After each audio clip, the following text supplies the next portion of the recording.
Well, when I first came, there was no such thing as developmental education. There might have been a little bit of talk nationally about remedial education.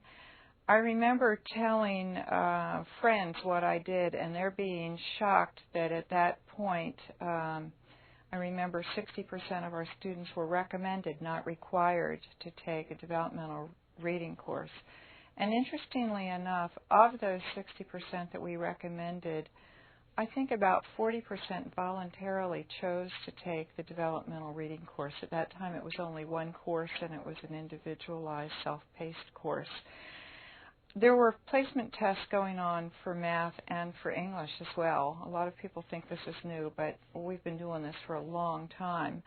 The difference was that we didn't really talk to each other back then. It took a few years for us to realize that, hey, over in the English department, they're teaching about topic sentences and main ideas and the structure of paragraphs, and it's the same thing we're teaching. And maybe we ought to talk with each other. And so some of us got together, Al Starr, Rich Mello, who was an advisor who's since left the college, worked with Scott Black, worked with Carl Cuneo. We formed actually one of the first learning communities. We called it the Learning Support Program, the LSP program back then. And little did we know that this concept would be resurrected later on. It was the idea of having a cohort of students and in all of the same classes. And around the time that Sister Marietta Culhane came here as dean, and that was in the early 80s, the college decided to really put a emphasis on developmental education. That was at the point where nationally the National Association for Developmental Education was being formed, and suddenly this was hot. People were interested in it. And so we had a college-wide committee for developmental education, the first of many that have continued over the years, and came up with a program that really involved close coordination.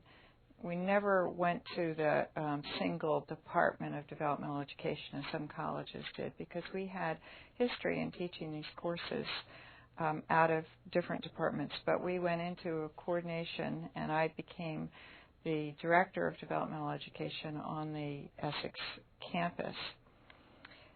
Later on, when the three colleges started talking about merging, I was given the charge to pull together the different policies and practices and courses.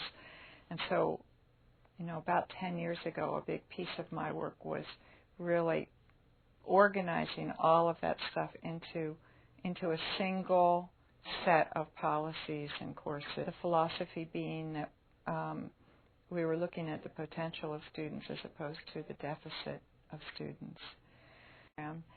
When I came back from my sabbatical doing my doctorate, I quickly realized how very interested Dr. McPhail was in developmental education, and I felt like my ship had arrived, had come in, because suddenly the college was even more interested in supporting underprepared students, and there was a public commitment to this. This is something I had wanted all throughout my career, as opposed to being, yeah, we have these developmental students and this is what we do for them, but we don't want to talk about it too much.